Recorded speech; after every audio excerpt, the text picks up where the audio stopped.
വാത്മി designs multi brand സ്റ്റോറും ഒപ്പം വർണ്ണം സിൽക്സിന്റെ തന്നെ മറ്റൊരു സ്ഥാപനമായ അറൈവൽസ് മെൻസ് അപ്പാരൽസും ഒന്നിക്കുന്നു.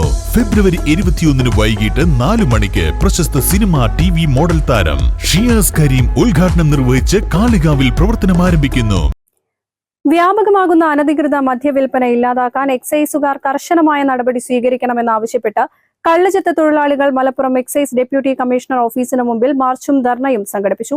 പ്രതിഷേധം CITU ജില്ലാ സെക്രട്ടറി VP സക്കറിയ ഉദ്ഘാടനം ചെയ്തു. സംസ്ഥാനത്തെ എല്ലാ ജില്ലയിലും സംസ്ഥാന കേന്ദ്രത്തിലും ഇത്തരം സമരം നടക്കുക.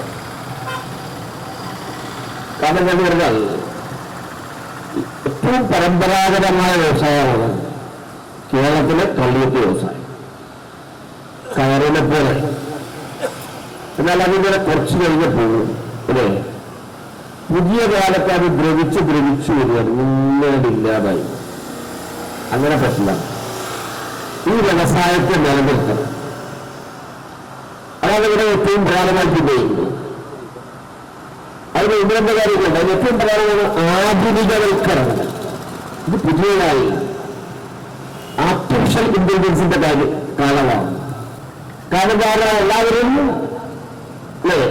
എക്സൈസ് ഉദ്യോഗസ്ഥരിൽ ചിലർ കള്ളുഷാപ്പുകൾ അടപ്പിക്കുന്നതിന് വേണ്ടി നടത്തുന്ന നീക്കം അവസാനിപ്പിക്കുക, മുഴുവൻ കള്ളുഷാപ്പുകളും തുറന്നു പ്രവർത്തിക്കാൻ ആവശ്യമായ നടപടികൾ സർക്കാർ സ്വീകരിക്കുക, കള്ളുഷാപ്പുകൾ ലൈസൻസുകൾ ഏറ്റെടുത്ത് നടത്തുന്നില്ലെങ്കിൽ അത്തരം ഷാപ്പുകൾ തൊഴിലാളി കമ്മിറ്റികൾക്ക് നടത്തുന്നതിനുള്ള നടപടികൾ കൈക്കൊള്ളുക, കള്ളുഷാപ്പുകൾക്ക് 5 വർഷത്തേക്ക് ലൈസൻസ് നൽകുക, പുതിയ മിനിമം കൂലി പ്രഖ്യാപിക്കുന്നതിന് ആവശ്യമായ നടപടികൾ ആരംഭിക്കുക, ടോഡി ബോർഡിന്റെ കാര്യക്ഷമമായ പ്രവർത്തനം ആരംഭിക്കുന്നതിനുള്ള തുക ബഡ്ജറ്റിൽ വകയിരുത്തുക എന്നീ ആവശ്യങ്ങളും ഉന്നയിച്ച് സംസ്ഥാന വ്യാപകമായി നടത്തുന്ന സമരത്തിന്റെ ഭാഗമായാണ് മലപ്പുറത്തും പ്രതിഷേധം നടത്തിയത്. PK Kunjumon, M Sunilkumar, advocate Kizhissery Prabhakaran, KR Krishnankutty തുടങ്ങിയവർ പങ്കെടുത്തു.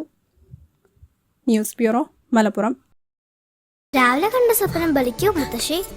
അതറിയില്ല, പക്ഷെ മോള് സ്വപ്നത്തിൽ കണ്ടത് മോളുടെ അരികിൽ തന്നെ ഉണ്ട്. അരികിലുണ്ട് നിങ്ങളുടെ മനസ്സറിയുന്ന ഹൃദയങ്ങൾ. Osmiya golden diamonds, Pandikkad road, Manjeri.